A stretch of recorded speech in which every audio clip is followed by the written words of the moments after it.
श्री गणेशाय नमः। नमस्कार मित्रों, मेरा नाम है ज्योति। एस्ट्रो तत्व चैनल पर आपका अभिनंदन है। और अभी तक आपने चैनल को सब्सक्राइब ना करा हो तो कर ले, जिससे आपको अपडेट मिलते रहे। आज इस वीडियो के माध्यम से हम सभी जानते हैं हरतालिका तीज, पति की लंबी उम्र के लिए किया जाने वाला सबसे कठिन व्रत। अपने पतियों की लंबी उम्र के लिए सुहागिन महिलाओं द्वारा किए जाने वाले कई व्रतों में से एक है तीज का व्रत, जिसे अन्य सभी व्रतों में सबसे श्रेष्ठ और सबसे कठिन व्रत माना गया है। यह व्रत निर्जला किया जाता है। हरतालिका व्रत भाद्रपद के शुक्ल पक्ष की तृतीया को मनाई जाती है। दरअसल भाद्रपद की शुक्ल तृतीया को हस्त नक्षत्र का संयोग भगवान शिव और माता पार्वती के पूजन को और विशेष बनाता है। नीचे हम आपको इस दिन के शुभ मुहूर्त की संपूर्ण जानकारी भी प्रदान कर रहे हैं। हरतालिका तीज दिन 21 अगस्त 2020 दिन शुक्रवार। हरतालिका तीज मुहूर्त प्रातःकाल मुहूर्त 05:53 से 08:29 तक। अवधि 2 घंटे 36 मिनट।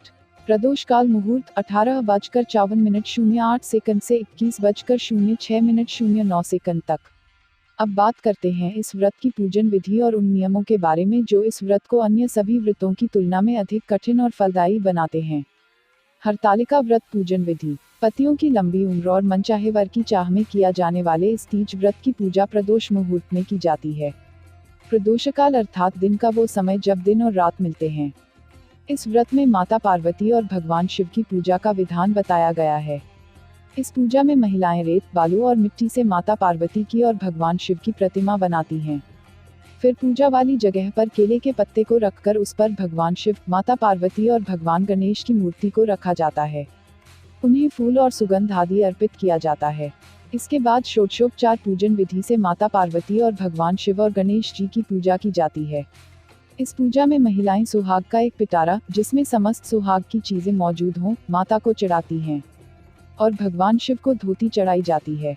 यह इस पूजा का मुख्य और अभिन्न हिस्सा माना गया है। इसके बाद सुहाग की पिटारी और धोती को किसी ब्राह्मण को दान कर दिया जाता है। इसके बाद हरतालिका तीज की कथा सुने, रात्रि में जागरण करें और सुबह स्नान आदि करने के बाद पूजा करके व्रत खोला जाता है। हरतालिका व्रत के नियम। जैसा कि हमें पहले भी कहा कि समस्त व्रतों में तीज व्रत को बेहद ही कठिन और पुण्यदायी माना जाता है। ऐसे में आइए जानते हैं इस व्रत से जुड़े कुछ ऐसे नियम जो इस व्रत में अनिवार्य होते हैं और इस व्रत की महिमा कई गुना बढ़ा देते हैं। हरतालिका व्रत निर्जला और बिना कुछ खाए पिए रहा जाता है। इस व्रत में पूरे दिन भूखे प्यासे रहने के बाद अगले दिन पूजा के बाद ही अन्न जल ग्रहण करना होता है। अगर इसे किसी महिला ने शुरू कर दिया है तो हरतालिका व्रत को बीच में छोड़ा नहीं जाता है। इसे नियमित तौर पर प्रत्येक वर्ष करना ही होता है। इस दिन रात में सोना वर्जित माना गया है। सुहागिन और व्रत करने वाली महिलाएं इस दिन रात में जागरण करती हैं, भजन कीर्तन करती हैं और अगले दिन सुबह स्नान के बाद पुनः पूजा करती हैं। हरतालिका व्रत कुंवारी कन्याएं भी रखती हैं और वो औरतें जिनके पति अब इस दुनिया में नहीं हैं वो भी इस व्रत को कर सकती हैं। हरतालिका तीज के दिन करें यह बेहद सरल उपाय। इस व्रत के बारे में कहा जाता है कि भगवान शिव को पति के रूप में हासिल करने के लिए माता पार्वती ने इस कठोर व्रत को किया था, जिससे प्रसन्न होकर भगवान शिव ने उनकी मनोकामना को पूरा करते हुए उनसे विवाह करने का फैसला लिया था। इस दिन के बारे में कुछ बेहद ही सरल और सटीक उपाय बताए गए हैं जिन्हें अपनाकर आप अपने विवाहित जीवन को सुखमय और खुशहाल बना सकते हैं। तीज के दिन किए जाने वाले उपाय।